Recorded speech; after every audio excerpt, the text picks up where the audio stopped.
Okay, is it just me and I can't hear anybody? I can We hear can you. hear you. Okay, thank you. You're good. Thank you.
Good to go. It's 5:30, time to start the meeting. We will start the meeting with the Pledge of Allegiance. I pledge allegiance to the flag of the United States of America and to the republic for which it stands, one nation, under God, indivisible, with liberty and justice for all.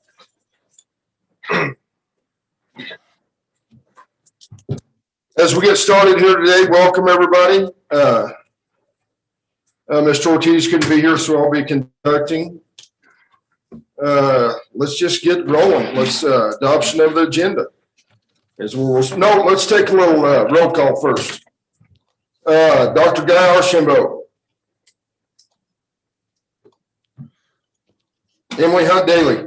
Here. I'm here. Thank you. Deion Sandoval. Present. Mr. Ortiz is not here, and I am here. We have a quorum. And I'll bet you Dr. Guy gets on. We'll go to are there any changes to the agenda? If so, what are they? No, sir, Mr. Chair, there are no changes to the agenda. I recommend that we accept the agenda as presented. Okay, can we have a motion? So move. Second. So moved by Deion. Do we have a second? Second. Oh, Dr. Guy, you are here. Perfect. Second by Dr. Guy. Switch you over here. All in favor? Aye. Aye. Anybody opposed? And I'm an aye. Motion carries. We'll go to the adoption of the minutes, February 9th, 2021. Are there any changes to those minutes? No, sir, Mr. Chair, board members, I recommend that we adopt the minutes as presented. Okay, no changes. We have a recommendation. Do I have a motion? So moved. Motion made by Deion. Second by Dr. Guy Archambault. All in favor? Aye. Aye. Any opposed? Motion carries. We will move right to citizens to address the board. Recognition. Oh, I'm sorry. Recognitions. Mr. Pettis. Yes, sir. So, Mr. Chair, board members, good evening, everybody. This evening brings me pleasure and pride to recognize the school site secretaries. As we've gone through this last year of turbulence, we recognize a few groups, and one that we need to make sure, one group that we need to make sure knows that we appreciate all of their work are the school site secretaries. Throughout all this, most of the school site secretaries have been at the schools, making sure that operations are going smoothly. The secretaries, as everybody knows, pretty much the heartbeat of the school sites, and they have been keeping things going.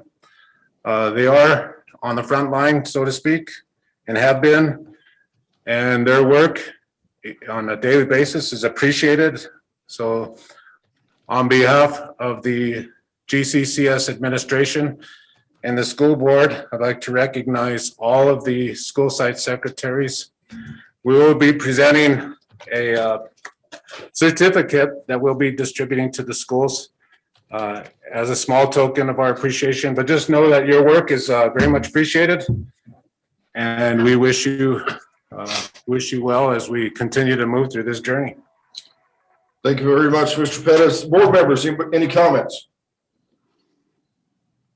I think No, just go ahead. Deion. Hey, Dr. Gavis. Go ahead. Go ahead. Try again. Deion. yes. Go ahead. Yes. No, go ahead, Guy. Go ahead. No, I just think it's always remarkable to have the first persons we see when we come into the building are the secretaries and the other staff that are there, and we always appreciate their friendliness, their courteousness, their professionalism that they have to demonstrate, and they willingly demonstrate that throughout the day. They have to weather all the different kinds of things that are going on every day. There's always surprises and things that they have to take care of. And if it weren't for them, some of our principals might have to get some bed rest by noontime. I have to work. Deion. Yeah, okay. You know what? You couldn't say it any better. You and Max both hit it right on. Hats off to all of them. You know, everything that they do. Like you said, they are the first ones that you see when you get to the school site. But I commend each and every one of them. Absolutely. Mrs. Daly. Emily, were you speaking? I thought you chimed in there for a bit. Okay, I'll end with that. I agree with Dr. Dion as well. I think we have some very strong staff there in the secretarial position, and they I think they make their bosses look really good sometimes, because I think they do a lot of the hard work. No, I take that back. I don't think they do a lot of it. I know they do a lot of the hard work and keep everything organized. So my thanks for me for sure for all of our school site secretaries. Well done. Okay, here we go. Moving right along. Citizens to address the board. Do we have any? No, sir. No, there have been no requests for citizens to address the board this evening.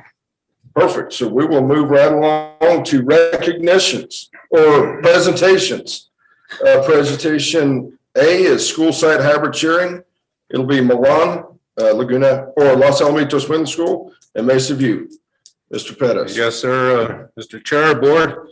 So, you know, we've been in school face-to-face for a few days now. And I asked some of the teachers, so there are a lot of teachers doing some good work out there, but there's a few teachers that are willing to share some of the things that are happening at the school sites after coming out of all the struggles. I thought it'd be good for the board to see some of the more exciting or more positive things that are coming out of the hybrid the last few days. And we look forward to a lot more to come. But so with that, I'd like to start with teacher or teachers from Milan Elementary. Anita, why don't you go? We'll go pre-K, 3rd grade 6th, or 4th grade 6th. Okay. Good evening. My name is Anita Mondragon, and I'm a pre-K teacher at Milan Elementary. Hybrid has definitely had some challenges, but teaching both in person and virtually can be tough at times. I think all of those challenges went away the day the kids came back to school. They were so excited. Not only the students in my class were excited, but all the grade levels were really excited to come back. They were excited to see their friends. They were excited to see their peers. So it was a really good feeling and a really good change, considering we've all been on a computer for over a year. So when pre-K, we definitely have to get extra creative when we're lesson planning. Our littles, it takes a lot to keep them engaged. But seeing how excited not only my students were with the activities, but my son in 3rd grade, he's definitely flourished a lot in just 2 weeks. There are many benefits for my students personally. They're able to come to school 4 days a week, which is wonderful. They're able to interact with their peers who before they were only able to see on a computer screen. Although our interactions are limited and they are not typical, these kids in my class have adjusted very well. They know that we have to be safe. They know that we have to wear a mask, wash hands, social distance, and they've adjusted to that and they are doing a wonderful job. Pre-K learning is very hands-on and it's giving them an opportunity to explore and learn in many different ways. So I'm very grateful for that. It is allowing us to work with the children on more of an individual level, which has been wonderful. Most of the children in my class, because they are 4 and 5 years old, they have never been in a school setting. So this is their first experience and we are just preparing them for kindergarten. So it's been an exciting thing. And even though it's only been about a week and a half, they're excited and we can't wait to see how it goes. But so far we are doing a good job and the kids love it. Great, thank you. Good evening, everyone. I am Amanda Valdez, and I teach 4th grade at Milan Elementary. I have just a couple things that I want to share. After the first day of school last week, I posted on Facebook that was the best day ever. I feel like we've had like 3 starts to the school year. The real first day when we went back in October and then last week. So I feel like it was refreshing, it was rejuvenating. The kids were excited. And normally during the 3rd 9 weeks where the kids aren't as, excited anymore, you got that excitement and that refreshment yet again. And the kids were beaming ear to ear. And so I posted and I said to see their smiles was amazing. My husband joked and said he was going to give me a hard time and say that you couldn't see their smiles because they were wearing masks. That's a total misconception because you could see their eyes light up. And it was amazing to see this far into the school year. So then we go 2 days and then we have online learning. And because they're online learning, we warm up for a little bit, wait for everybody to get there. And I say, tell me, after you do your morning math question, start out by telling me something good. Get us in that positive mode. Tell me something that happened. Tell me something you're excited about. Tell me something about this week. Tell me something good. And to see some of those kids that you don't think it gets to, that you don't think it matters as much, they can see the agenda and they can pass and master some of those standards. So you think they're kind of okay with the everyday logging in, doing their assignments. To see that student get on there and tell me something good and comment to with exclamation points and say, I got to see my friends in real life. I got to see my friends in real life this week. That was pretty amazing. And so those are the 2 tidbits that just melted and touched my heart throughout this past week. That's not to mention the students learning and engaging in conversation where they don't have to unmute, where they could just have our morning meeting as their kids are arriving, as the students are arriving, as the kids are logging on the screen, still welcoming each other. They still feel, it doesn't matter if they're on the screen or in person. I have 12 in person and I have 6 on the screen. They feel very comfortable to talk to the kids on the screen, ask them questions. They know that it's all going to evenly be called on. Students who weren't as engaged at home because maybe they were even taking care of little brothers and sisters. Maybe they were distracted by other tabs on their screen or other forms of media or things like that. There's not those distractions in the classroom anymore. They are there in person and they are ready to open up. So there's limited distraction from siblings, pets, or other screens and media. And then now we are able to form in and see what look over a student's shoulder and see what they are not understanding and bring in the RTI and the time for intervention that maybe we missed because we couldn't see they could present or they could explain, but those shy kids weren't always willing to, or they weren't as engaged or they were distracted. So now they are truly getting in relationships, interventions, and motivators from being in the classroom, engaged with relationships. Great, thank you very much. Craig Russell, Coach. All right. Come ahead. So when I was asked to talk about our in-person learning experience, my first thought was the education part, being an educator, helping students, interventions, all that, the personal stuff, the looking over their shoulder to make sure they're doing what they're supposed to, stuff that we could not do online, and just making sure they're on the right track. And that is part of it. But I think the other part is the daily interactions that we're having with the students, the good mornings, the how are yous, the hey, Mr. Russell, I got a new tech deck, and it doesn't seem like a big deal to us, but it's a big deal. And just getting that interaction. I'll tell you the one thing that I think one of the best experiences I've had so far, and this was yesterday afternoon. I was privy to overhearing a fart joke. Anybody who teaches 6th grade knows that this is normal for 6th grade, that this happens. And of course the kids, hey, you knock it off. That's not what we do at school. But inside, I was kind of smiling, thinking, hey, we're getting back to normal. And well, I mean, it is normal. I mean, it is. And, the feeling in the classroom that things are getting back to normal again, I think is probably the best thing that's happened over this last week and a half, that we're starting to be normal, and you can see it on the kids that they're feeling comfortable and just getting back to normal, doing what we do. And I think that's kind of been, my takeaway so far is that this is something that our students needed. And so I'm just super happy that we're back with them, and I truly wish that we could get them all back. So I'm hoping that's coming down the pike at some point. Thank you.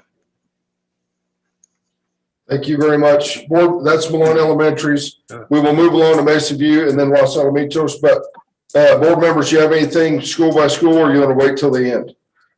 I'm wondering, Ms. DeArmond, was that your entire list? Oh, you got them? I got the Yes, list. sir. Yes. Okay, thank you. I didn't have that, sorry. Thank you, guys. Thank you, Milan. And I have a list here from Mesa View, which is Mrs. Martinez, Mrs. Cameron, Mrs. Carpenter, and Mrs. Hunter. You guys go ahead and, how about y'all go ahead and we'll, as a board, we'll talk after. How's that? If we have Sounds questions. Okay, Mesa View, come ahead. Hello again. I'm Miss Audie. I'm a kindergarten teacher at Mesa View.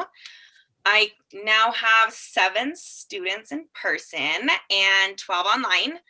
And it's been an amazing week. I'm so excited to have kids and see them in person.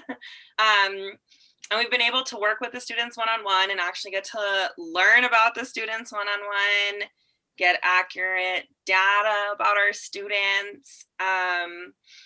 But honestly, the best part is the student interactions, even from 6 feet apart, are the best.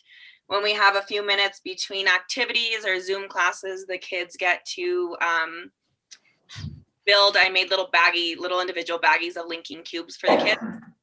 And they completely on their own, they build things and then they come up with games. So they'll build something and then they'll take turns dropping them at their own little tables to see whose was the strongest or whose was built the best or who can build the tallest tower or who can sort their linking cubes by color the fastest.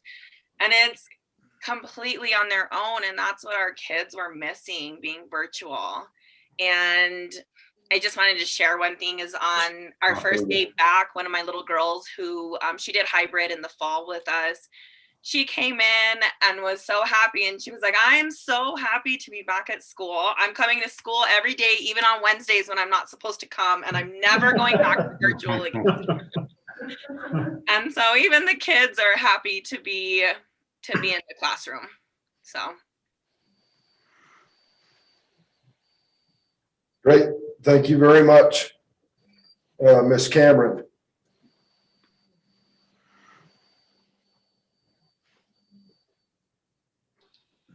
Hi there. I'm Miss Cameron from Mesa View Elementary, obviously. And I thought long and hard when I was asked by my principal, what am I going to say? I mean, we've hummed and hawed as adults what's good and what's not good, what's good about the hybrid model. We've been surveyed, we've talked about it incessantly. So I decided to poll my kids. I have 11 people who return to hybrid. And today, this is the funny thing that will get you laughing, today's Dr. Seuss's birthday. So we were discussing all the books that they've read or remember reading using Dr. Seuss. And one of the books that I chose was, oh, do you guys remember All the Places You Will Go?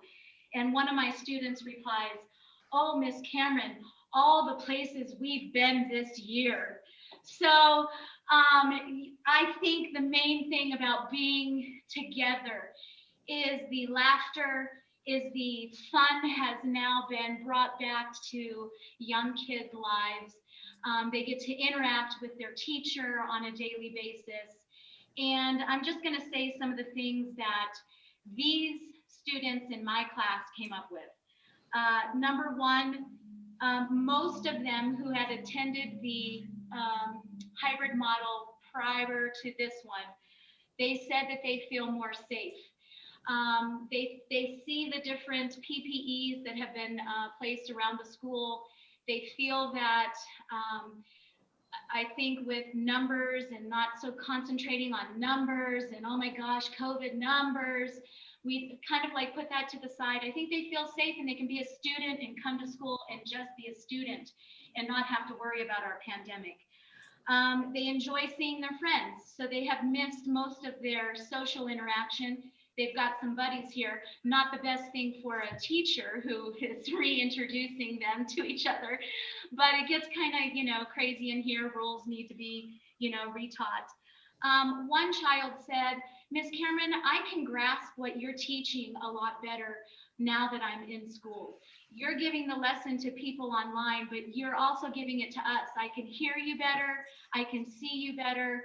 I can see the demonstration and the delivery of the instruction better. And they seem to understand it.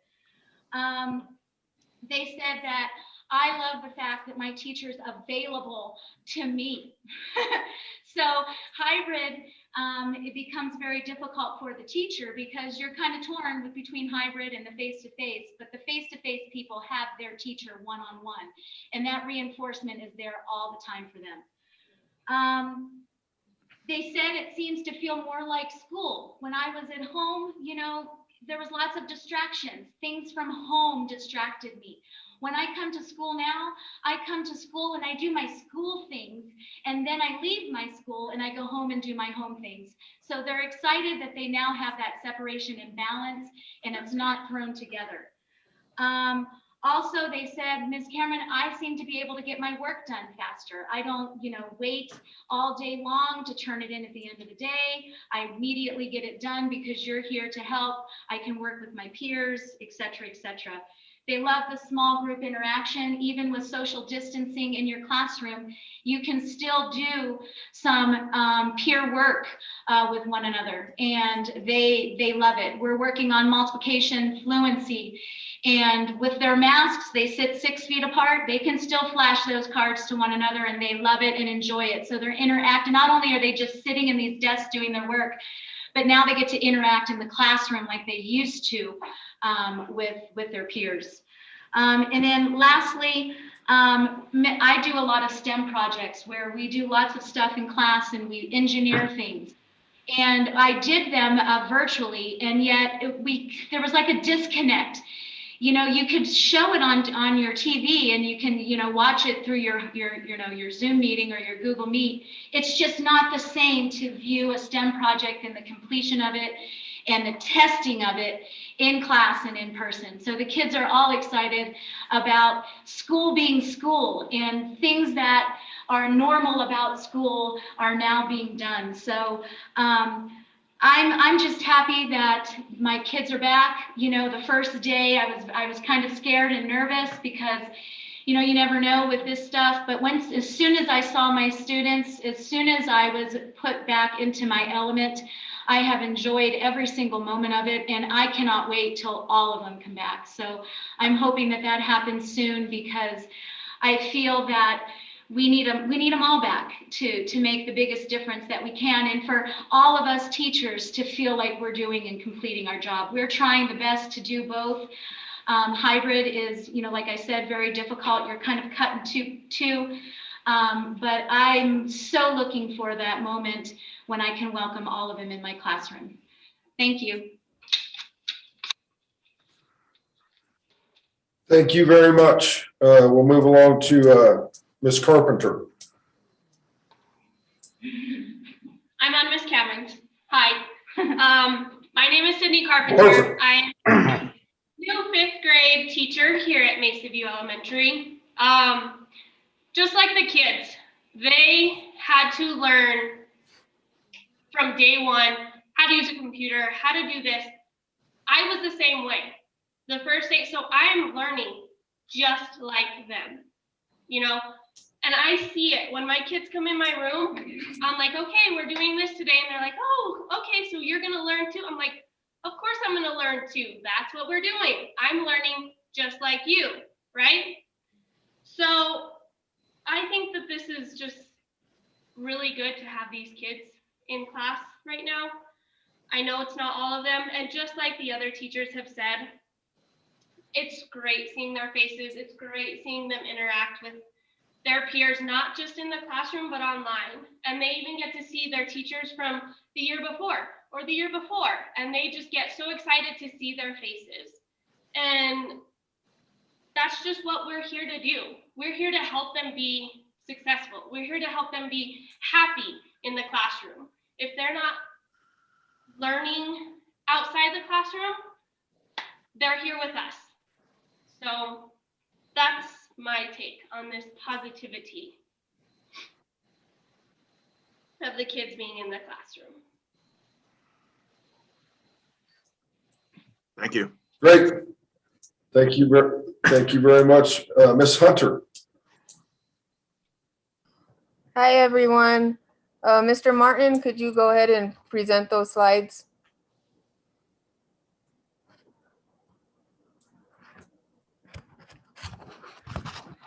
All right. Hello, school board members, school staff, and the community. Today, I want to present the Mesa View Counseling Program.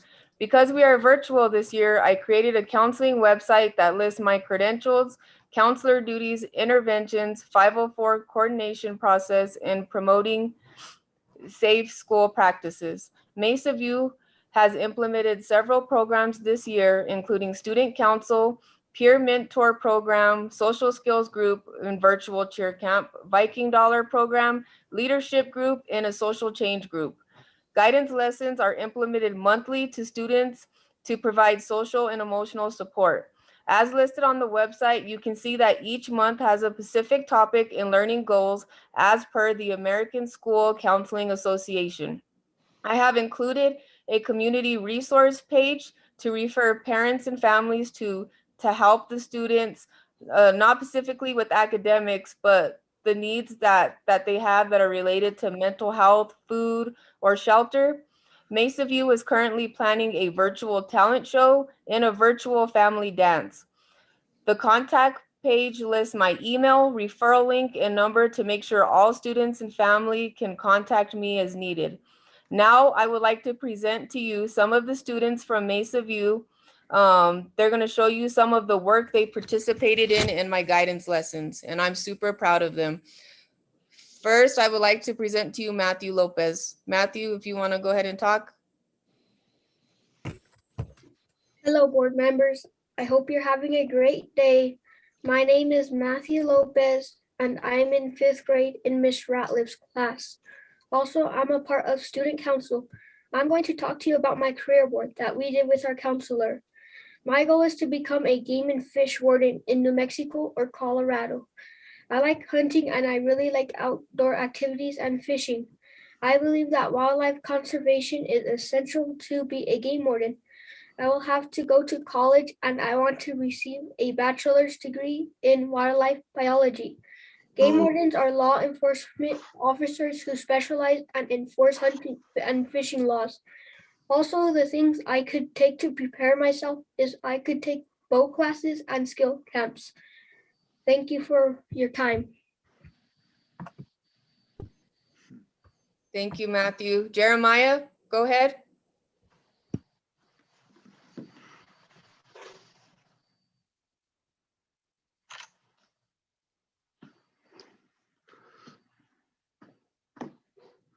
Okay, there you go. Can you hear me? Yes. Okay. Hello, my name is Jeremiah Ganada Negro. Today, I'm going to present you my career board when I grow up. I want to be a police officer in Grants, New Mexico. I will need a high school diploma or a GED, and I want to go to college for law enforcement. I want to become a police officer to protect and serve my community. I will need to have good communication skills. I will have to carry dangerous wet equipment, so I will have to be very responsible. A police officer makes an average salary of $67,600 a year. Really? I really care for my community and I'm hoping to volunteer to help the police. And when I am in high school and take law classes. Thank you for listening to my presentation. Excellent. Go ahead, Jenna. Okay. Hello, my name is Jenna Chavez, and I will be telling you about coping skills. I go to Mesa Elementary. My 5th grade teacher is Miss Rowlett. Let's get started. So when you're in a stressful situation, you may get anxiety. It pretty much makes you really nervous, but it can help you. Yet sometimes it doesn't know the difference between a charging moose and a new skull. This is where you'll need coping skills such as deep breathing or taking a drink of water. Grounding exercise help you cope with anxiety. It's when you put your focus on your 5 senses instead of the situation around you. You can also reframe your negative thinking. This is when you're turning a negative thought into a positive thought. For example, the first day back at my school, I was really nervous. I thought I'd mess up or do something wrong. But my positive thought that my teacher and my friends would be there. And I'm comfortable with going to school and I've enjoyed it. Thank you for your time. Great. Go ahead, Lily.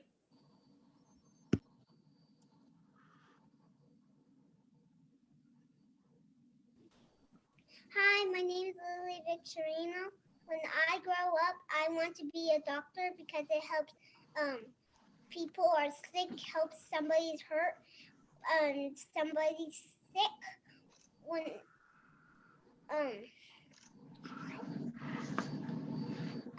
first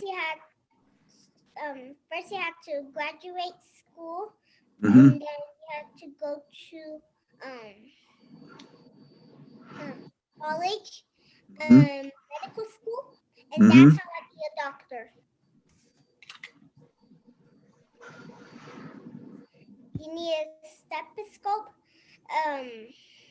band-aids, a stick, and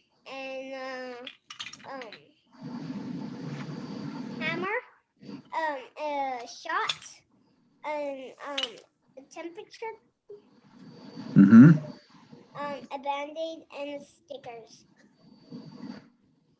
Awesome. Thank you, Lily. You're welcome. Go ahead, Great. Teresa.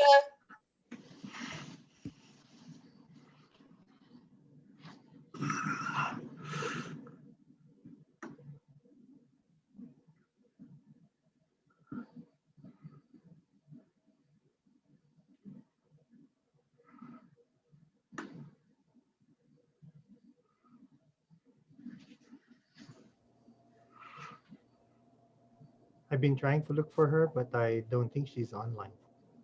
Thanks for your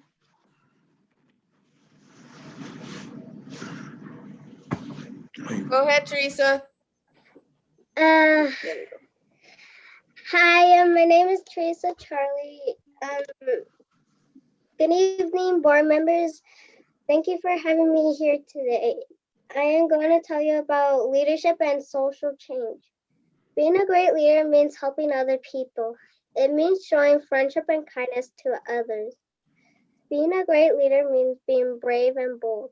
It means, and I believe in social change. We could bring the change by treating everyone equally and building a bully zone so that bullies can think about what they did and tell the person they bullied that they are sorry. Thank you, Teresa. Go ahead, Haley. Hello, board members. My name is Haley Rose, and I am in Miss Myers' 6th grade class. Since I'm in 6th grade, I ran for president and I got it. I want to say good job to all the other Mesa View students who have presented tonight. This year, we're working on making the school a lot more fun since it's virtual and it's hard to talk to your friends and stuff like that. This year, we did thank you cards to the community, like the hospital, the courtroom, the school. We said thank you and inspirational cards to the teachers in our school. What we did is each student council member was assigned 2 teachers. They got to choose 2 teachers that they wanted to say thank you and for everything that they've done this year to try to help us learn more and try to make it fun this year. Student council is working on a virtual talent show in May. So what's going to happen is each grade is going to have a student council announcer, and they're going to get like 2 minutes to show off whatever talent they want. And parents are allowed to go on a Google Meet and watch their children do their talents. For the virtual spring dance, what we're going to do is the same thing, which is dividing each group into a meet, and each dance will be 30 minutes long. And we will do it from pre-K through 6th grade. So that is what we're working on right now. Can you click on the next slide? We want to thank you, board members. Thank you for your leadership during this COVID pandemic, and thank you for making some very difficult decisions. You guys are making our community safe and healthy. We are fortunate to have such a dedicated group to improve our educational system. We want to, since it's Dr. Seuss week, we put a little quote from Dr. Seuss. You have brains in your head, you have feet in your shoes, you can steer yourself in any direction you choose. Dr. Seuss. And we want to make sure every student can dream big because they can do whatever they want. Thank you. Nice.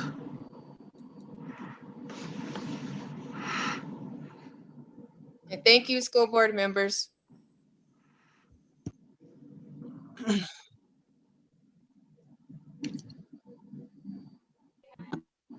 Mr. Perez, I'd like to make a comment or just to thank the kids for the hard work they did. I appreciate that. I really want to congratulate or Miss Lily. I noticed that she was in the room with another person, and therefore she had her mask on, knowing that that's important to always mask up when there's there's someone else in your room. You're a good role model, Lily, for the rest of your students, and I wish all our adults would model your the way you see that that's important to wear our masks when at all possible, so that we don't endanger the other ones around us. Thank you, Miss Lily. You're an excellent role model, and all the rest of you, you were wonderful, and we'll get through this. We believe. All the kids, thank you. Very great. Super.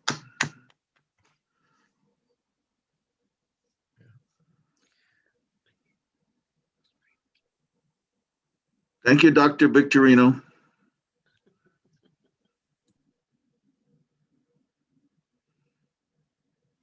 Los Alamitos Middle School, we didn't forget about you, I promise. Hi, good evening, members of the board. If I could just do a quick prelude to introducing my staff. So good evening, members of the board. Superintendent Perez. At Los Alamitos Middle School, we welcomed our students back on site for the first time in almost a year. We had 171 students join us in the hybrid setting last week. It's been a long year coming, and to be completely honest, many emotions were displayed last week. Nervousness, weariness, excitement, and joy. I personally saw some staff members shed tears of happiness just to see students back on our campus. For the first time in almost a year, our campus came to life and it felt somewhat whole again. But before I go on and on about this and steal the thunder from some of my teachers, I would like to introduce Miss Corey Bassett and then Miss Belliver. Ms. Bassett. Good evening, board members, Mr. Perez, GCCS staff, and community members. That was a hard act to follow. Thank you, Mesa View. What an amazing job those children did. I'm not that cool or exciting, but thank you, Mr. Jaramillo, for the wonderful welcome. Again, my name is Corey Bassett, and I'm the 8th grade ELA intervention teacher at Los Alamitos. I've been a teacher for 22 years in this district and a parent for 15. And this has definitely been the most interesting year of them all. Mr. Jaramillo had asked me to share some positive things that are happening at our school. First off, on Monday morning, I was there bright and early because I had duty. I checked the temperature of every single student in person that walked into the building. They all had masks on and not one of them complained, which I was super nervous about because, I mean, I have middle school kids, so they complain about lots of stuff. So the behavior has been incredible in the hallways. They leave class, they walk straight to class. There's been, everywhere has been, the behavior has just been amazing in the hallways in the classrooms. They're engaged in their learning, and I'm getting to know my students so much better in person, which is definitely really important to me as a teacher. Several students have already been catching up on all their missing work. A lot of the students that did choose to come into the building were students that were struggling at home, and so many of them have brought their grades up. I had a kid today tell me his grades have already gone up in 2 days. So I'm super happy about that. They use hand sanitizer everywhere we go. We have hand sanitizing stations throughout the building, and every teacher has hand sanitizer in their hand when they walk through the door. So as a parent and a teacher, I feel that our school is doing a great job with in-person learning. Our staff and administration is well organized, and any issues that we've had have been handled really quickly and efficiently. I've heard nothing but positive comments from our staff and students since Monday, and I am so looking forward to the rest of the year. Yes. Thank you, Ms. Bassett. Ms. Belliver?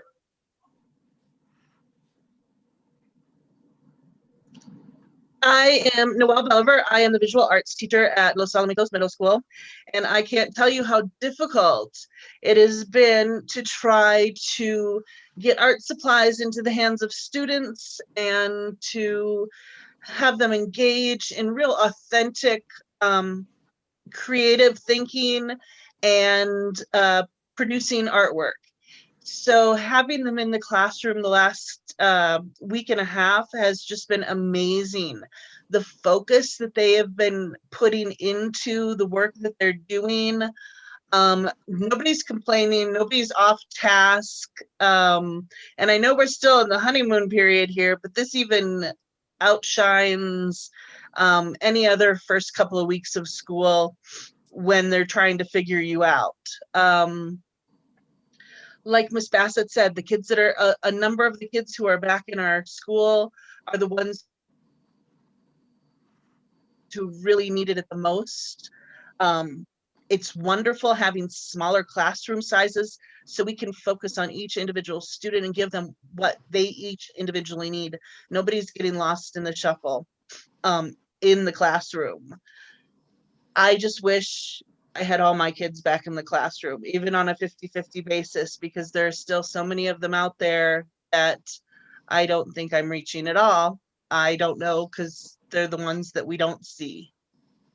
But yeah, it's an incredible feeling being back in the classroom. This is my 21st year of teaching, and I didn't get into teaching to see a whole bunch of icons on a computer screen. I got into teaching because I love spending time, especially with this middle school age group, listening to them, encouraging them, teaching them, and helping them grow to be the contributing members of the community that we know they can.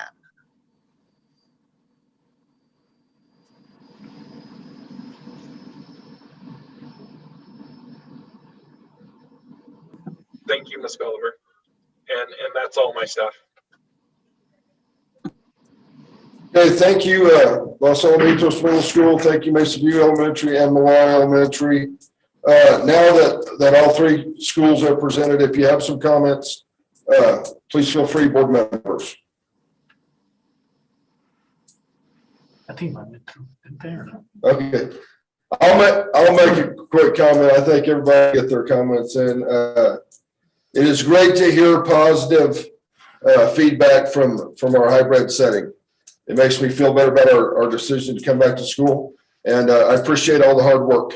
For all of you teachers out there, I promise I know it's harder to do both, to be in a hybrid mode than all in school or all virtual. So I appreciate your candor and your track. Thank you. And we will move along. Thank you all for the presentation. We'll go to letter B, budget and finance update. Yeah. Mr. Maldonado. Mr. Superintendent, I have a question. Sorry, I was trying to mess around with my computer here before Mr. Maldonado gets started. This is directed at Mr. To Los Alamitos. I know one of the teachers already mentioned this about middle school kids always complain irregardless if everything's perfect, and teaching middle school, I know that's very true. But how are you guys doing with the social distancing? I know as the kids get older, they seem to think that they can't live without their partner or their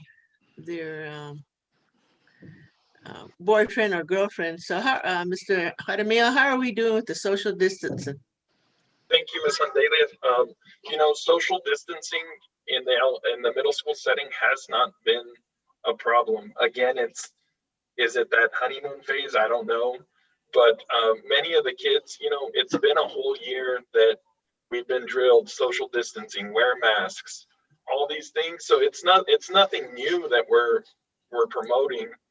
The students are aware of it. We've had no problems. We encourage social distancing. We do reminders, and that's really all it takes is just a quick reminder, and they're able to do what we're asking them to do. So it hasn't been a problem. And another teacher mentioned that they don't complain about wearing masks. I don't know if that was at the elementary level or the middle school level. It was my teacher, Miss Corey Bassett, and okay. We've had no complaints of students, resisting wearing masks or anything like that. And again, I think it goes to that this has been going on for a year now, and it's just become kind of like second nature to them. They're wearing the masks, hasn't been a problem. They get to remove it for breakfast and lunch, and they reapply it right after they're done, and it hasn't been a problem. Oh, excellent. I know I had mentioned earlier that it's even difficult to make our adults wear masks, and they seem to be probably more apt not to wear one. And that's why I brought up Lily. I was so proud of her because as soon as she finished her presentation, she put her mask right on. That meant she cared about whoever was sitting next to her to make sure that they were both safe. And like I said, we even have trouble convincing our adults to wear masks. But thank you. I really appreciate those comments. That's all. Thank you. Thanks. Thank you, teachers. I didn't get a chance to say anything. You all are superstars. Thank you. My apologies. I asked for any comments. Now let's move along. Mr. Maldonado. All right, thank you. After watching all of that presentation, I must say that you put me in an untenable position of having to follow that fabulous presentation. So I'll try to live up to that. So I'm going to share with you today an update that we haven't talked about, a deep financial review. We're going to do that today. And so we're going to break this up into 3 parts today.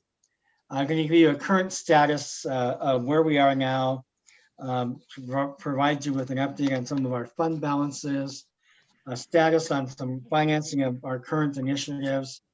Then we're going to move into some other sources of funding that are available to the district, mostly having to do with COVID-19. And then I'm going to present as well a little review of some issues and that we need to be concerned about, some outlook for our extended planning horizon. So those 3 areas. I'm going to start first with a quick update on some activities that we've done recently. So we just completed our school year 1920 audit that was done last Friday. We had our auditor meet with the finance committee of the board. They submitted the audit to the state auditor. We can't talk about this results of the audit until after it's been approved and posted by the state auditor. It'll be about 30 days or so. However, I can tell you that we did much better this year than we did last year. We cut our number of findings in half, which is pretty significant. And I'm very excited about that, very proud of our staff and all those who helped do that. We're also continuing to submit all of our reports on time to the PED. So that keeps us on the quarterly reporting. As you know, when I first came in, we were on monthly reporting, which was really difficult. The PED really had its eyes on us.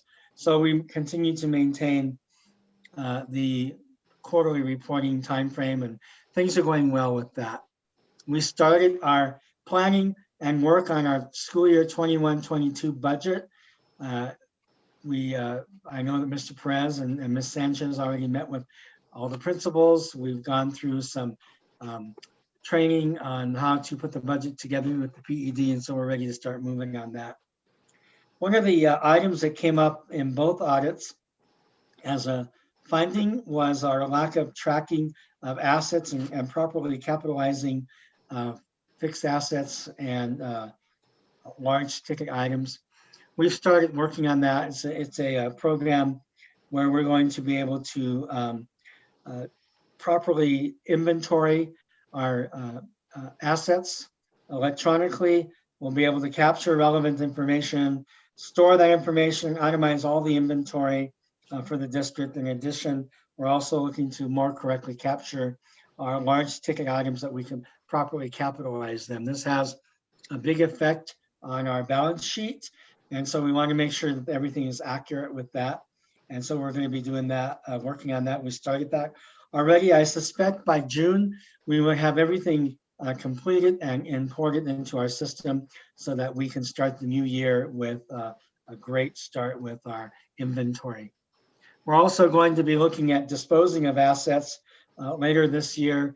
We're going to bring to the board in April a list of assets that we want to dispose of and take care of those before the end of the school year.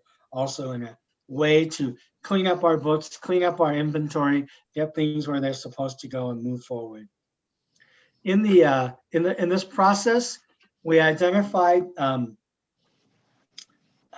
number of what I call stale accounts with the PED. So dating back to 2009, so 11 years ago, we have a fund accounts open with the PED that either have a fund balance in there or they have a deficit balance. And they are no longer used, they're no longer tracked by anything, but they're still on our in our books that prevent us from, and this is what prevented us from last year doing a final and accurate cash reconciliation, our cash balance. And so what we are doing now is we have many of these accounts have surplus and negative balances. So we're going to be working with the PED to try to just close them all out, get them off of our books. We were successful in the audit, I can tell you, of reconciling $194,000. So we were able to close out and with these stale accounts. And we were able to come to a clear and precise cash balance and reconciled balance for this year, which is a good thing. However, if we don't take care of these older accounts, this is going to haunt us further and further. So we really are going to do this. Unfortunately, so there are three potential outcomes. One is that when the PED can just tell us, you're good, we're just going to clear the slate clean. We haven't tracked these for years. We're just going to start with a zero balance and move forward. The other one is they could ask us to restore all of the deficit funds and pay them back for that. And the other one could be that they do nothing and they recall all of the cash from us. So unfortunately, that could cost us another, so either $0 or it could cost us between $200,000 and $400,000 to completely reconcile these accounts that have been stacking up and aging for the last 11 years. The great thing about that is that moving forward, we're going to be having a much easier audit next year. The board can look at our financials with high integrity and reliability. And I think that's almost more important than anything else. So we're going to go over, if you recall, about 3 months ago, I went through our cash report and identified some of the balances of our major funds here. So I won't go into too much detail with each of them, but here's our 11,000 fund. This is our operational fund. the money that comes in from the state equalization guarantee, the monthly allowance or payment we get to run the operations of the school.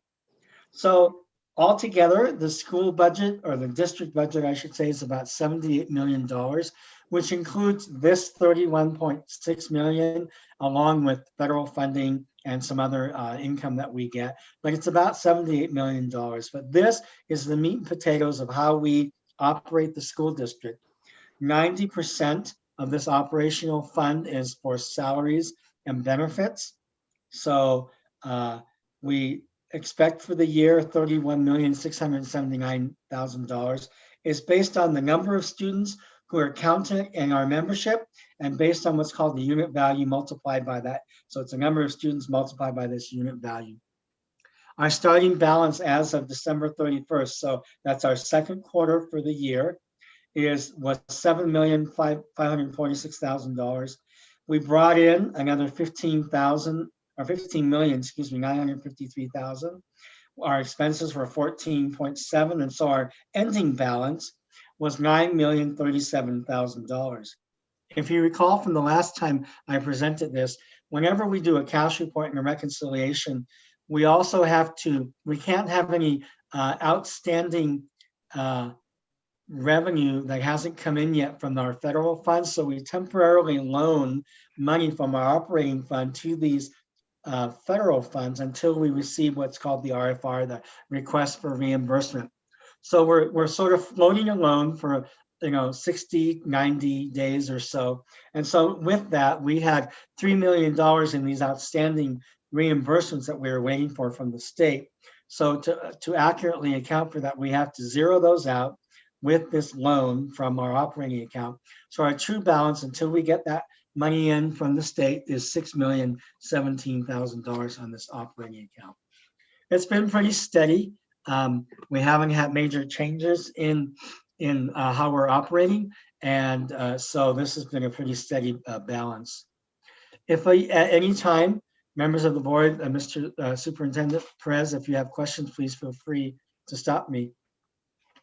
Our transportation budget is the 13,000 code budget. And this is funded through student ridership. In an ordinary year, when the buses are running regularly and bringing kids to school, there's a formula for how the state determines how much money we're going to get. And because of that ridership formula kind of went out the window this year, we expected $1 million in the entire year. We start with a zero balance, so we clean the slate every time we start, and we have revenue of $571,000, less expenses of $399,000, and that creates a balance of a net balance of $171,000. So rather lean operation. It pays for the bus operations, including the staff and benefits. So we are anticipating that next year, when we go into, if we go back into a higher ridership, we're going to earn more of that revenue. But for right now, this is what we're dealing with. And it doesn't give us a whole lot of room to maneuver. It doesn't give us a whole lot of room for bus breakdowns, things like that, or expansion. So we're watching this very, very carefully. We'll know more after the legislative session ends and we understand what House Bill 2 is going to mean for the district. Our next budget is our fund is our bond building fund. So this 31,100 fund is all funded through the sale of bonds that are authorized by the community.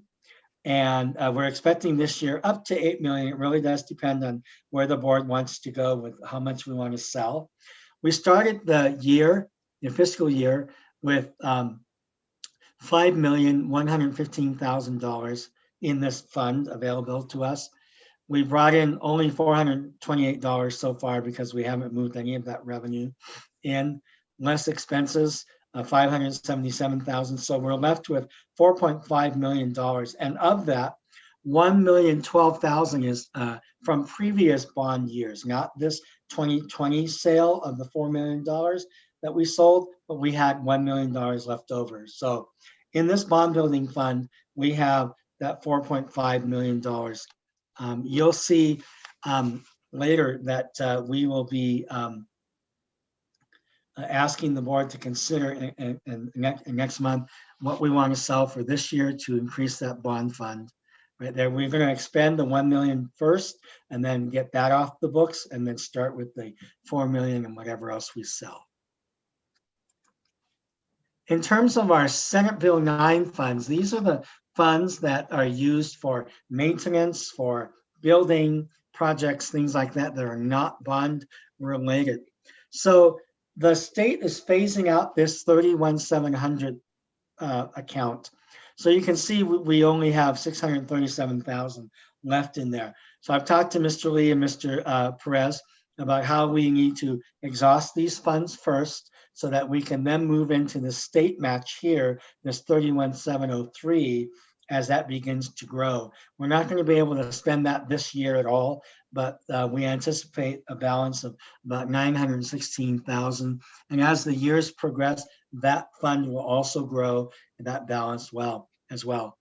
The 31,701 fund is that local fund that we go to the voters for and we say, will you help us fund the maintenance and operations of the school? Right now, that balance as of 12/31 was $3.2 million. You'll see later on that we're going to be asking the board next month to go to the community again to renew that in November. I think I have one more. So this one is our bank balances or our cash balances. I thought it was important for you to see what we have in available cash. Our TBK Bank, which is our main operating account at 12/31, had $15,483,000. So that includes the money we get from the operating fund for SEG from the state, as well as all of the distributions that we get from the federal funds. So this is all commingled together in that. Our Wells Fargo bond account has at that point $2.2 million. This is the account that we just closed that I asked the board to allow us to open another TBK Bank account, money market account, because Wells Fargo was going to start charging us to have this account here. And on Monday, when I went to go transfer most of the money from this account, I transferred $3.5 million into the new TBK Bank account. And this money is this account is funded purely by taxpayers. The county collects the property taxes and then every month makes a disbursement to us to fund and pay for certain areas. They take a 1% cut for doing that, and then they automatically deposit this. This will now start going into our TBK Bank account. And the New Mexico Finance Authority, this bond sale, this is the balance in that bond account that, as you know, last year we didn't go to the open market to sell municipal bonds. We simply went to the New Mexico Financing Authority. They bought all of these bonds for us, and they're financing all of our building, and they'll continue to do that as well. We went out and we sold we sold 4 million, and this is our balance right now. So total in all accounts is that $21,675,000. It looks like a lot of money, but we run a big operation, so it can go very quickly. Any questions so far that I can answer for anyone? All right, I'm going to move on to some new sources of money that are pretty significant for us to consider. So there are two major acts. Okay, of course, the first one is the CARES Act. That's the Corona Aid, Relief, and Economic Security Act. Came out last year. The state has this elementary and secondary school education fund. This is how they funnel money from the federal government through the state to us, right? The ESSER funds. So the state received $108 million, and they appropriated $97 million to the LEA. So of course they take their part of that. So the school district received $1.6 million this fiscal year. We put 400,000 of that in the previous fiscal year to cover some of the items that we got hit with in March of 2020 when we were in the previous fiscal year. So we were able to cover some of those expenses. So that left $1.2 million, and we still have much of that to expend. The second one is the CARISA funds. That stands for the coronavirus response and relief supplemental appropriation. This is the second one that was signed into law before President Trump left office. And this is called ESSER 2 from the state. And that was 435 million. So much more substantial money coming to New Mexico, of which they sent 392,000 to the schools based on their Title I proportion. So our cut of that is going to be $6,597,000. Two very important funds. So the CRRSA funds, and while they're very flexible for us to fund, to safely reopen schools, to measure and effectively address significant learning loss, and take other actions to mitigate the impact of COVID-19. That's the purpose of the CRRSA funds. The state has their priorities. They include adequately providing the schools with personal protective equipment, improving the indoor air quality, which a lot of which you saw we were doing this year in order to bring students back and prepare the buildings for the hybrid model. Also other priorities include accelerated instruction, supporting the social and emotional needs of students, staff, and families, and supporting at-risk students with disabilities and closing that digital divide. So this is a substantial chunk of money that we just learned about not too long ago. So Mr. Perez is still in the process of pulling together the groups that need to have input into this and determining what we're going to use this. Fortunately, we can spend these funds all the way into September of 2023. So it's not like we have to spend everything now. We do have to exhaust the CARES Act funds before we can access these. So we're going to do that first before June 30th as we move into this. Any questions I can answer? All right. I'm going to talk to you a little bit about our outstanding bond liabilities. So in 2014, that sale of bonds, we still have $1.5 million outstanding. In 2015, we still have $1.7 million in debt. For the 2016 bond, we had $2,950,000. 2017, another $2 million. And then this last round, 2020, $4 million. So all told, our obligations are $12.2 million. We pay them 3 or 4 times. We get these notices to pay.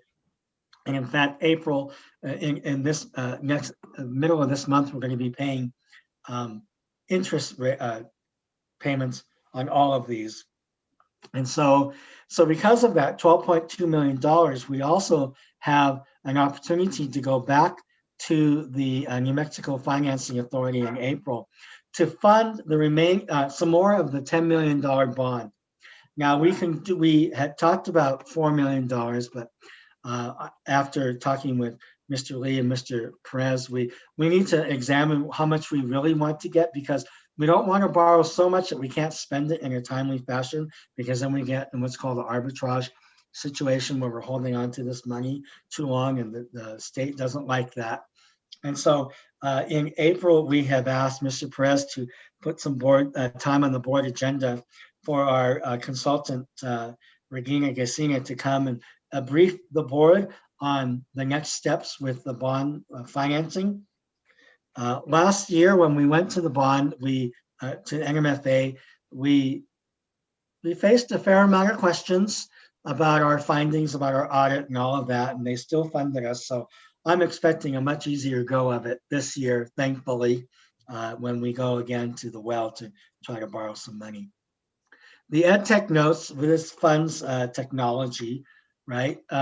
We're eligible this year, but my recommendation to Mr. Perez is we don't really need to do this right now.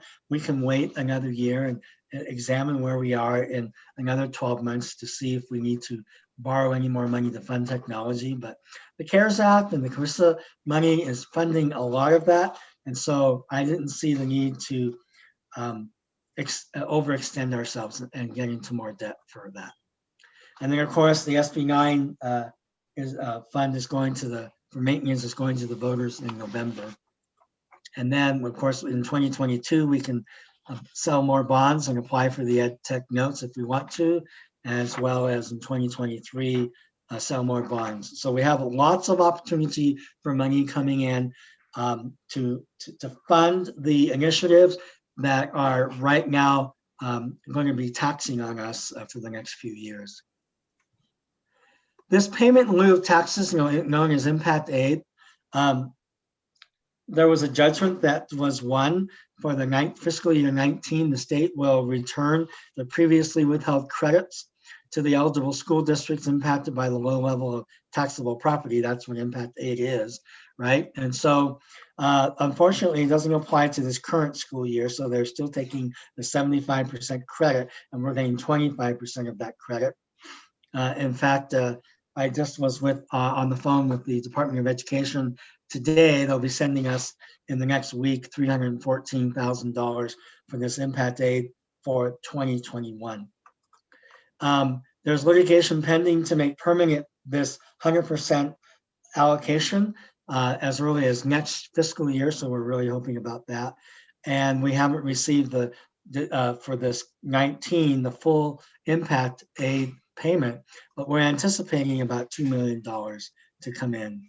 So all told, when you look at all the available funding for us between fiscal year 20 and 23, we have the CARES Act, which we have to spend through this year, the CARISA funds, which we have until September 2023, the impact aid. So just those three alone is about $10.2 million, pretty substantial amount. And then of course we have the SB9 funds. We can go back for more bond funds. And then we have that wind farm money that we receive about $400,000 a year on. The balance on that account, which is at the district's discretion. We haven't really touched it. The only time we touched it was 1.5 years ago when we bought the vehicles, right? But that fund balance is about $1.4 million. So that's a nice thing to have available to us. So here are some things that are going to impact that cash. So while I painted a really good outlook in terms of the availability of cash, these are some things that will, well, suck it up very quickly, all right? So we have a negative economic impact. So the declining oil and gas revenues, you might know this already, but oil and gas revenues account for 40% of the state's general operating revenues, right? So as oil and gas goes, so does our school district, right? And so we also are facing some policies, national policies regarding natural resources. Our cabinet-elect officer for in the interior, if they get their way, they would, eliminate most of this. So we have to really look at that. And of course, the PED policies and mandates. Over the last 1.5 years, I've been watching to see are we getting consistent guidance? And you probably wouldn't disagree with me that we have some inconsistent guidance, which makes it hard to plan for how we're funding. And then, of course, there's the state recovery. It's going to be, in my estimation, a very challenging, long and challenging recovery. And so that will really tax or require us to hold on to as much cash as we can for those very lean years where we're getting lots of money now. I like it very much. We're able to put some away, right? Which is great. But we also have to put some away for that rainy day that is coming. And I don't mean to be too much of a poor mouth on that, but it really is something we need to consider. And then, of course, there's these issues about addressing the learning loss, which we have to figure out how to measure that loss and then what we're going to do to address that. I think that that's going to require some substantial resources on our part. Then, of course, we always have to look at our membership, our enrollment, right? We have shifting enrollments, and we're doing all we can to make sure that we maintain that. And that affects our unit value. The money that we get from the CARES Act is probably going to affect our unit value. And so all those told, I think we can really count on the hold harmless policy in terms of our membership. So that's the one good thing about that, is that next year we're not going to get penalized for losing any students this year.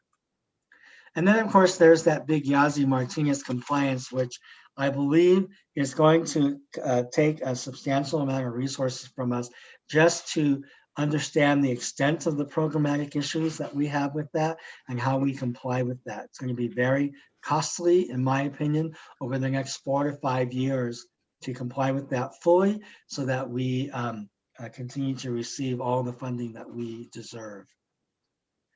So with that, I'll open it up to any questions I can answer for anyone.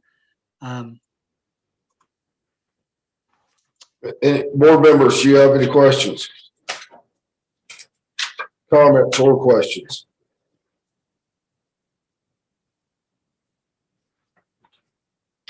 Okay, I'll make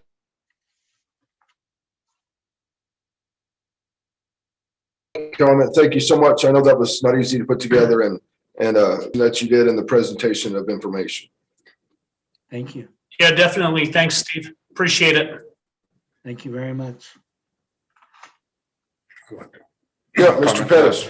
So I'd like to emphasize a couple of key points that were brought out there in summary, because I think it's important that you mention that in our audit, the findings have been cut in half, at least. Very positive improvement from last year to this year.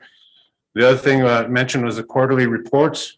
When we about 2 years ago, we were on a monthly reporting, which means that the PED is you're on watch. For whatever reason, there were some issues here. We moved from monthly to quarterly, which means that we're more in a normal reporting cycle, which is a positive. The number of bank accounts have been reduced significantly. That's been asked and thought about in a positive way with the auditors. So that's another significant improvement. It's just reducing the banks and the bank accounts. And then also, as mentioned, the cleanup, I think that's very significant that there's 11 years of due froms that have not been cleaned up over the years from all the federal grants and so on. So once we get that fixed, and it's going to happen this year, it's going to, as you mentioned, it's going to be a cleaner report. It's going to be a cleaner books to work with from this point on. So I just think that's important. And then the Moody's, our last Moody's report was a slight positive. We switched to a positive outlook in our budget and finance. So those are just, I think I need to emphasize that there's some significant improvement going on in our budgets and finance. So, thank you. I wanted to share that. Thank you very much, Mr. Pettis. All right, Dr. Guy, Emily, another shot before we move along. Okay, let's move on. Thank you for the presentations. Next item of business is our action items. We'll start with A, consideration of approval to submit nominees to the Nmsba for the Annual Student Achievement Award. Mr. Pettis. Yeah, thank you. So annually, the New Mexico School Board Association asks for recommendations for the Excellence in Student Achievement Award. This award is not for students, it's for those people in the system that support student academic improvement or student achievement, student excellence. So I sent this out for distribution earlier in the year. We didn't get a large response, so recently we put together a list that you all have in front of you. Yep. And just so you know, there's a couple ways to go with this. We can have one recipient, or we can have all recipients. The difference is New Mexico School Board Association pays for one. One, yes. And the rest of them, we would pay $40 for each of the additional people on that list. So if I could, I would like to just read off for each of those individuals. Would you like me to do that? Sure. Okay. So our first nominee is Ms. Francie Lee. Ms. Francie Lee has been a parent volunteer for several years at Milan Elementary School. She has been instrumental in collecting data for our district reentry team, helping in the development of the plan. Mrs. Lee is an active member of the STAR team and is always willing to help in any capacity. Ms. Lee is a community member, always helping. Mrs. April Cash, she's a parent and more recently a coach. Ms. April Cash is a parent volunteer. She has been a parent volunteer for several schools in the district. She has served on the STAR team. the District Audit Committee, Superintendent's Equity Council, and has assisted in hiring committees. Ms. Cash is positive and energetic and always willing to help all GCCS students and staff. Next is Ms. Linda Sanchez. She's a student success advisor at Los Alamitos Middle School. She is an asset to the school and the district and is committed to student success. She often works with students voluntarily after hours to help them with virtual learning. Mrs. Sanchez offered the community the opportunity to call her in the evenings so that she could help students understand how to turn in work, email their teachers, and work virtually. Next is Mr. Jackie Sanchez, principal at Laguna Acoma Junior Senior High School. He remains committed to student success during the school day and beyond. Many of his evening hours are also spent helping students who are struggling with online learning, especially in math. Next is Mr. Sean Ray, Pueblo of Laguna Councilman. Mr. Sean Ray has been instrumental in developing a strong line of communication to the Laguna Tribal Council and the Laguna Department of Education between the district and them. Mr. Ray is a problem solver and his focus is on student success and collaboration with the district. And finally, Dr. Melissa Riley, Acoma Department of Ed. Dr. Riley has been instrumental in developing a productive relationship between GCCS and the Acoma Department of Ed. She is a strong advocate for student success and works in collaboration with the GCCS team for Acoma students. And so with that, Mr. President, I recommend that we move forward. Okay, we have an action item. We have a recommendation. Is there a motion? So move. Moved by Mr. Sandoval. Is there a second? Second. Thank you, Dr. Guy. Seconded by Dr. Guy. All in favor? Aye. Aye. Motion carries. We'll go to letter B, consideration of added days for the approved and extended learning time program on the district calendar. ELTP SY. So thank you all. So the next one is, there's a copy of the calendar in your packets. And it is basically adding 10 days, which we're required to do for the extended learning time program. We just realized that we needed to have this approved by the board to have it on the calendar to meet the extended learning time requirements. So we bring that before you. The extended learning time will begin right after the last day of school at the end of this school year and go for 10 days following that. The contents of the program are still being worked on and planned. It's the kind of program where it's going to be highly encouraged for all students and staff to participate. However, at this point, it's not required. But we do need, at this point, to have it on the calendar approved by the board so that we have the opportunity to fulfill that extended learning time program. So with that, Mr. Chair, I recommend that we approve those 10 days on the school calendar. Oh, okay. Does anybody have any questions on that before we go to a motion? Yeah, Mr. Vice President, Mr. Pettis, the calendar that you gave us was for next year, right? Because when I looked at it, it showed. No, sir. What was it then? That's for this year. It's 2021. Current year.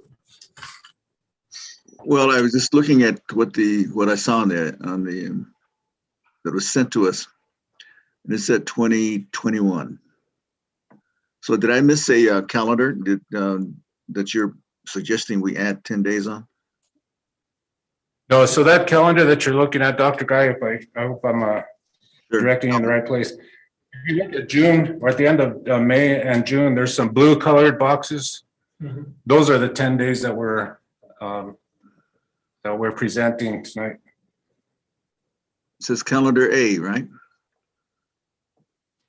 No. Oh, no. What is it? No, it doesn't say. Where do you see calendar A, Dr. Guy? It's 2020. Okay, hold on. Wonder I if see, you I have the wrong see calendar. school calendar 2021. And,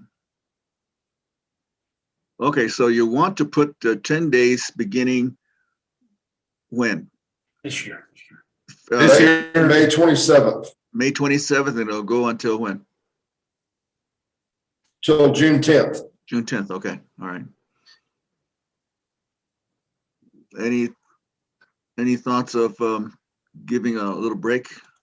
How much of a break is that for teachers? So, Dr. Guy, if I could just add a little bit of clarification on this. Okay. It's a statewide, Right. statewide program where I believe all districts are, if not required, highly encouraged to add the extended days. The purpose, at least in the PED's mind, is to make up for some of the lost time that we've had through hybrid. This will also bring the district additional funds. If we get all students to participate, it'll mean a significant funding for the school district. But most importantly, it provides the students with additional instruction, and it'll provide the teachers with extra pay for this school year. Okay. The only thing that they're asking for the extended learning time is that we have it structured and that we have that it doesn't look exactly like the school year that they just came out of. So the intention is to address learning loss and to find ways to be creative as far as the instruction being a little bit different than the regular school year. Okay. When does summer school start? July. Oh, July, okay. For K-5. Go ahead and finish, Scott. Yeah, I don't know for the last year. Yeah. So, it begins at the 27th, and typically our school year was going to end on when was it going to originally end? The current school year. 26. So it just, there's no break. It just. On May. Yes. Okay. There it is. Okay. I'm looking at my calendar now. So we can use this for credit recovery too. Yes. We can use this for those students. Any kind of intervention. Okay. Yes. All right. Like, what about for seniors? How's that? Other than it'll just be for seniors will graduate at the time that we have scheduled it officially, originally, and they will not have to attend the 10 days. Am I correct? Yeah, that's correct. But you do have a few seniors that there's always a few seniors that have a few credits to make up during the summer. They can utilize this time. Okay. Make that up. It's not a question I have. Thank That's you, not for all. Mr. Vice President. Thank you. Yeah. None. No. Ms. Daly? Okay. And you did recommend, correct? Yes. So we have an action item. We have a recommendation. Can I get a motion, please? So move. Motion by Dion Sandoval, a second. Second. Thank you, Dr. Guy. Seconded by Dr. Shambo. All in favor? Aye. Aye.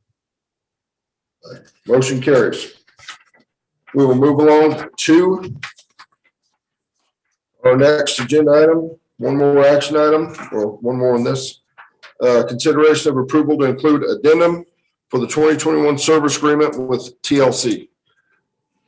Yes, sir. I do recommend that we approve this action item.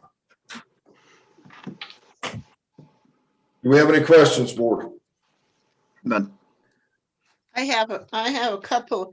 I was, Mr. Pettis, what have we spent so far is one of them. And then what services are they providing that can't be handled by our maintenance crew? Yes, thank you for the question. I'd like to have Mr. Lee start, and I'd be glad to add to that. Sure. Good evening, Ms. Hunt Daly, members of the board, Mr. Perez. Currently, they are doing preventative and regular maintenance on systems within our district. We initially entered into a service agreement for $181,000, I believe, and that was annual. And we've been doing that for about a year and a half. The services they provide are filter changes, cleaning coils, regular maintenance on pumps, motors, boilers, anything that has to do with the HVAC system itself. And they have provided quite a service. Our systems were in pretty poor shape when they started. We're getting better. We're not by any means in a place that we want to be at this point, but we are getting a lot better. And at this point, we feel like bringing on Blue Water, San Rafael, Cebolleta, Mount Taylor, and Mesa View would be advantageous to us. Currently, we do not have an HVAC technician. We have had that position open for a couple of months and have been unable to get any applicants for that position. So we feel that it's advantageous to the district to ensure that our systems are working towards running the way we want them to run. So this current increase is in the amount of $30,460 for the remainder of this year until June 30th. And then we would come back to you in the month of June for a full 1 year service agreement that would cover 12 months for all 10 school sites. Mr. Perez, I can provide you with the amount that we've spent so far if you'd like that. Sure. Yeah, out of the Thank you. $181,000 budget, we've spent $124,000 to date of this contract, of the current contract. Thank you. And I'd like to just add that associated with your question, Ms. Hunt, along with not having an HVAC person, we're down, I believe, about 5 people in the maintenance department. So it would be a pretty big challenge for us to meet all of the fixes out there in the district at this point without this contract. Mr. Vice President, Mr. Perez, the scope of work describes what it is that they're going to be doing. So I can see that right there. And the work is highly specialized. And at this point, as you said, we don't have a technician who's able to address those multiple issues at the various schools. So I think it's necessary. Thank you, Guy. Ms. Daly, you have any other, you said you had 2 questions? Are you good? You're muted. Are we predicting, Mr. Lee, that this is I'm looking at $211,000 per year. Are we predicting that we're going to be utilizing this for how many years? Is it going to end soon? And I think this probably maybe is a question for Mr. Torvanning. I know you're saying that we've advertised it. Since this is a specialized field, maybe we might reconsider doing a desk audit on the position and raising the salary to a more attractive amount so that someone with that specialized expertise would then consider coming to work for the school district. But when I saw the amount, I understand it's necessary, and I also understand that some of our HVAC systems were pretty in poor condition. But are we going to be spending this for next year, 2 years from now, 3 years from now, or what are you predicting? I'd like to answer that, at least part of it, Ms. Hunt. So as we move along, there's some major kind of systems improvement. For example, we did some major purchases at the Grants High School. We're currently looking at the HVAC system at Laguna Acoma High School. That's going to be an entire redoing of the HVAC system. But we want to do the HVAC system alongside with the roofing job. It wouldn't make sense to just to do one without the other. So that's a project that we're working on to try and secure some funds and to get that done. So things like this, once we can get those accomplished, then I think that our outside service contracts are going to reduce significantly once we get some better operating and modernized HVAC systems. Right now, there's a lot of places that are working on boilers and we're patching things together on a daily basis, just trying to keep things operating until we can get the full funding to replace them. Yeah, and it's understandable. We're already in March, so it's time to start getting the cooling units back up. Serviced and, like you said, replacing pads and so on. I know once summer's here or even May, it gets really hot in the class, and now with the COVID, it's something that's needed. So definitely need, and it's well worth the money. Okay, so Mr. Maldonado mentioned that we have spent 124,000 of this 181. So in essence, we still have what, 50,000 left on this, and we're going to add another 30,000. So that takes it. You add them up, $80,000 more we're going to spend on this process. Mr. Lee? No, ma'am. Ms. Hunt Daly, members of the board, the current service agreement is for 181,000. We are only increasing by $30,460 to address the additional 5 schools, and they're the 3 small schools and then the 2 large elementary schools that were not a part of the service agreement. We're asking you to consider to add those to the existing service agreement for the remainder of the year.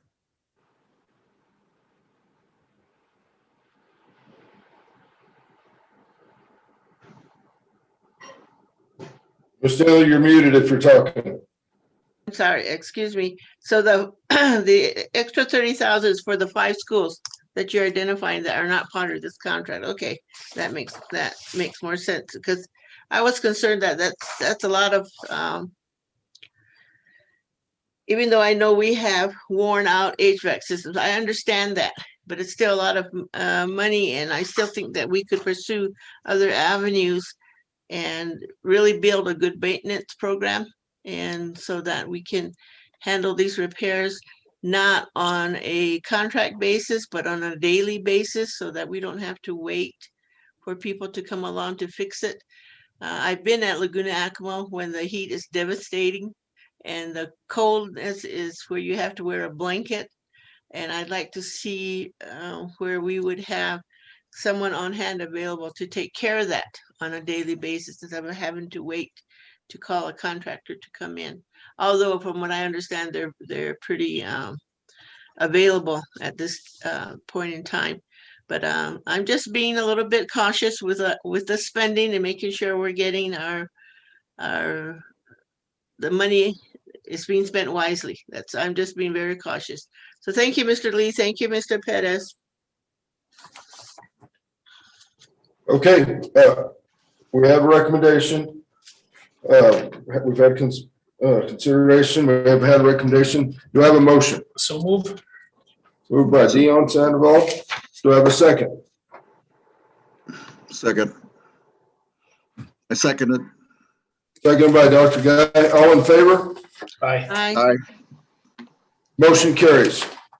We will move now to our next agenda item, and that is our consent agenda, budget, finance, bills, expenditures report, 2 bars. Okay, Mr. Chair, board members, I recommend that we approve the consent agenda as presented. Okay, we have a recommendation. Do we have a motion? I move. So moved.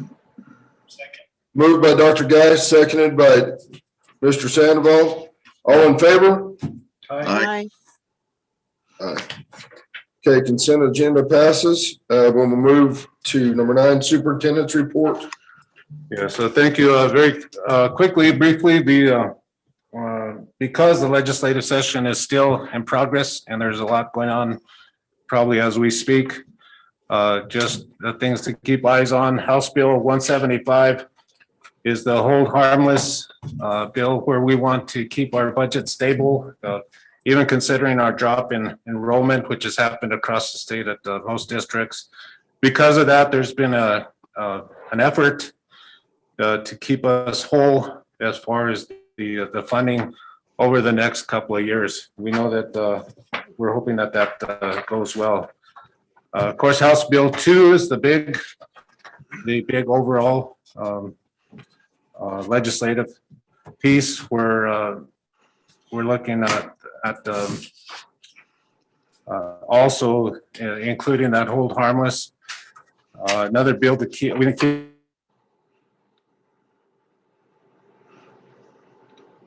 the K-5 Plus and the extended learning time that we just approved on the calendar. That bill is basically asking for flexibility to maybe utilizing some hours during the school year instead of having it all just the 10 days at the end of the in the summer. So that bill is still in process. Now, Senate Bill 40 passed the Senate, and this one would mandate the extended learning time and the K-5 plus, I'm sure with certain parameters. I don't know all the details in that bill, but I do know that it's very directly would have some impact on us as far as how much we encourage and how much we require the extended learning time in the K-5 plus programs.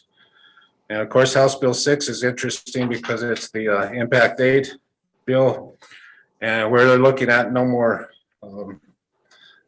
credits taken from impact aid. There's a lot involved in that. It means that there'd be no more disparity tests.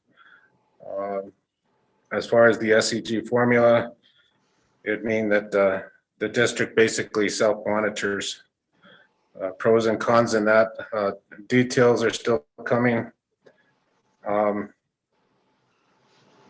I believe there was a Appropriation Finance Committee meeting this afternoon going over House Bill 184. I was not able to participate in that, so I don't know the outcome of that this evening.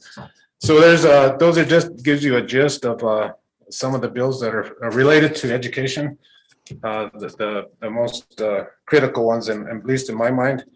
And we'll be watching those and getting some more information probably by Thursday. That's all I have. Mr. Perez, can you send us an update when you hear the results of those bills? Send us an email. Ma'am. Thank you. Any questions? No. Okay, we'll move along to item B, the Blue Water Design update. So, Mr. Chair, board members, I'd like to have Mr. Lee give an update on where we're at right now with the design. Good evening, Mr. Vice President, members of the board, Mr. Perez. Yeah, it's really exciting. We've got a committee of members from the Blue Water community and staff. We originally started at down around 16,000 square feet. We've worked our way up to 18,171, and we're hearing some good news. I don't know an exact figure, but it looks like we're possibly going to be in better shape than that. I'll be glad to report that as soon as we find out. But the committee itself has been working with the architects to develop a program, which is the step before a schematic design for Blue Water Elementary School. And we're really working hard to find those spaces to ensure that students have all of the space and equipment necessary to to learn, and teachers will have all the spaces and technology to be able to teach and provide quality instruction.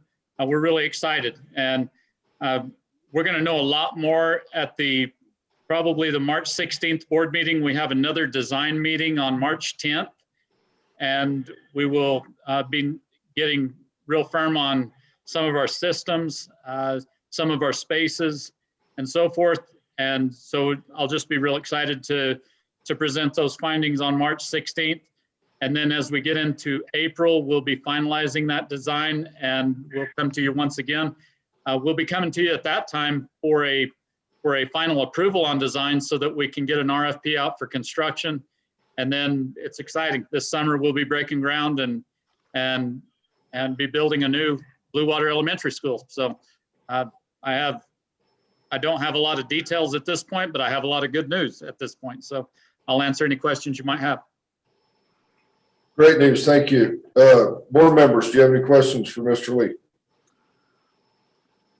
Vice President, Mr. Perez, Vance, please don't wait until the last minute to get it to us. I want us to have a pretty good idea of what it is that we're going to be creating, and also the funding for the school should be known ahead of time. To what extent are we going to be using we will have to contribute our 25%. Are we going to have to utilize more than the 25% of our contribution to this, or will we have other sources of funds to get you to where I think what you're trying to tell me is that you're getting above 18,000 square footage. So we just need to know that, so that it isn't a situation where in that last meeting that you're going to ask us for this and we don't have any wiggle room.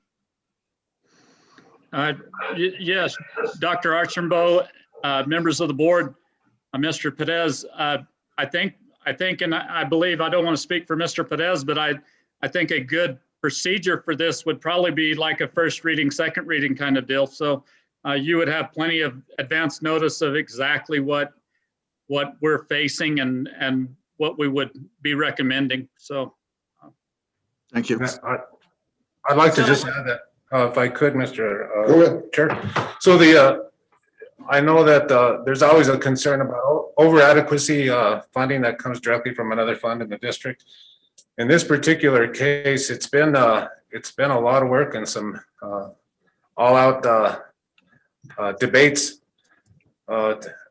to get this square footage up to the level that it's at with a standard 75-25 share. So so far we're not being asked to do the over adequacy funding for this. One thing that's key, and I have to mention Representative Harry Garcia in this. He was able to work with PSCLC and PSFA to get that final additional amount. I believe it's in the amount about $1 million at the end for additional square footage, in which, and I don't have this in writing yet, but in which I believe that we won't even have the 25% match on that final amount. So overall, we came out pretty good without having to utilize any of the above adequacy funding at this point. Thank you. Great. Ms. Daly, you have any questions? Yes, Mr. Perez, you just mentioned, and Dr. Guy was talking about additional footage. So how much have we deviated from the master plan? Are we increasing the footage for Mount Taylor, even though we don't have to pay for it? But I'm wondering how far or how past the regular footage that was allowed in the master plan are we deviating from that?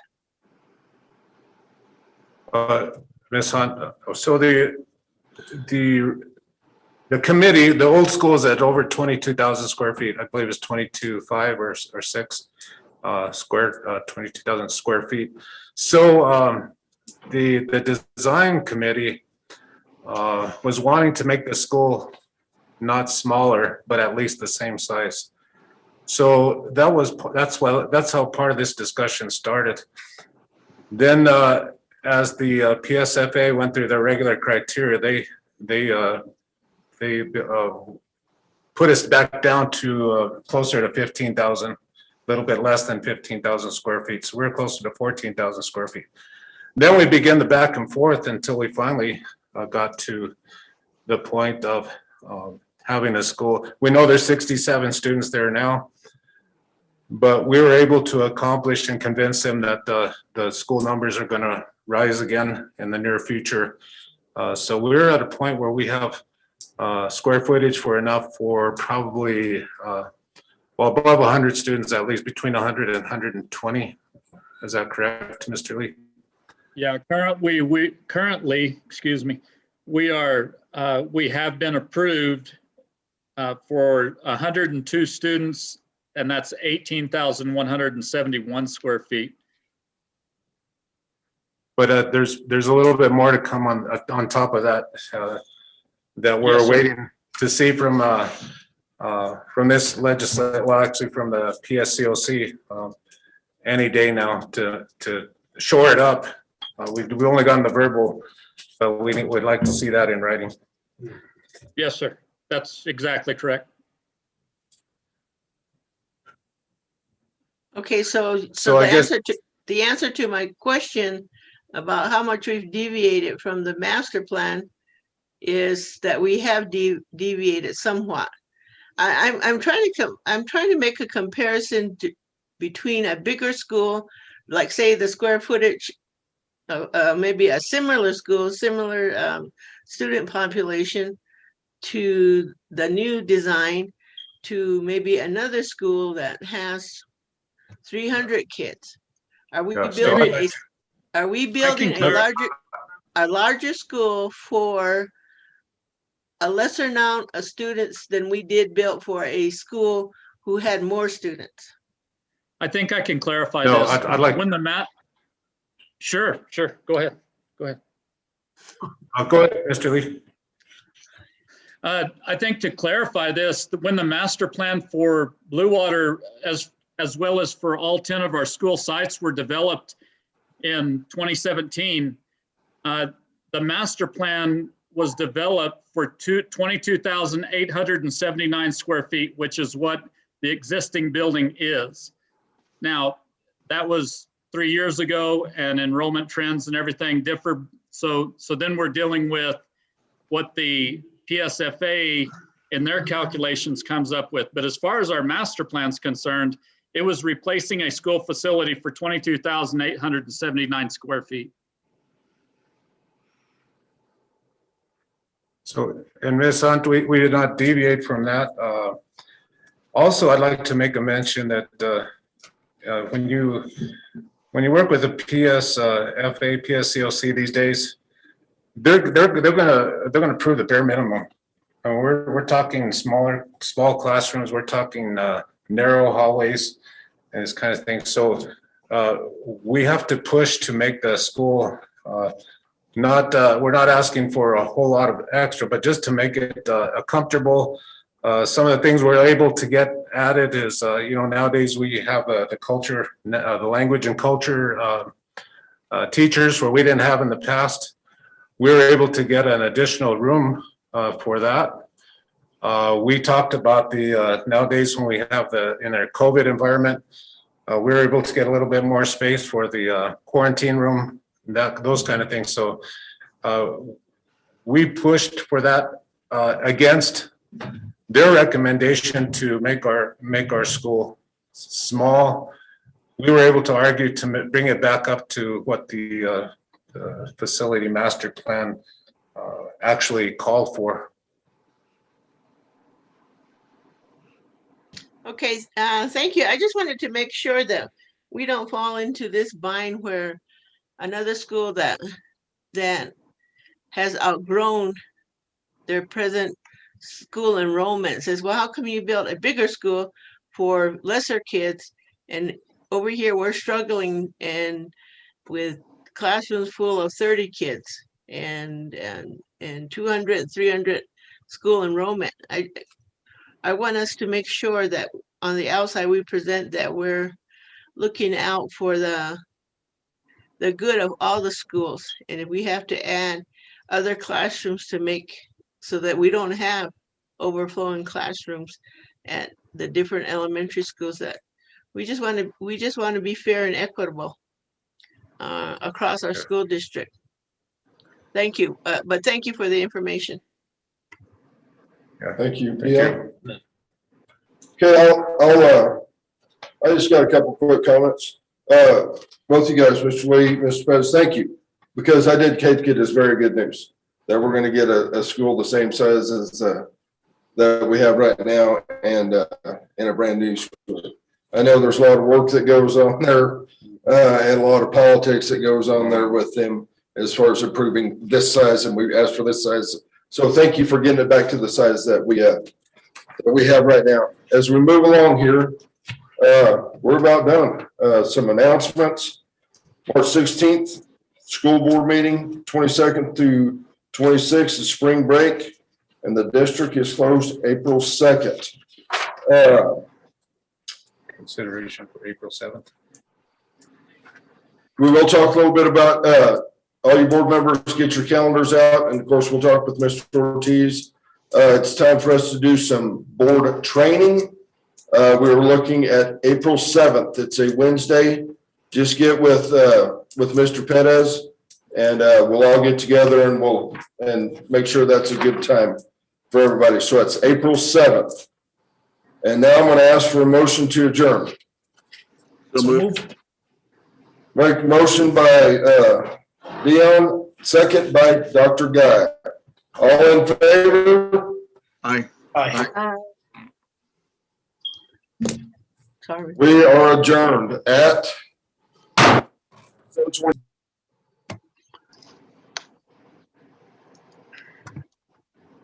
Please disconnect from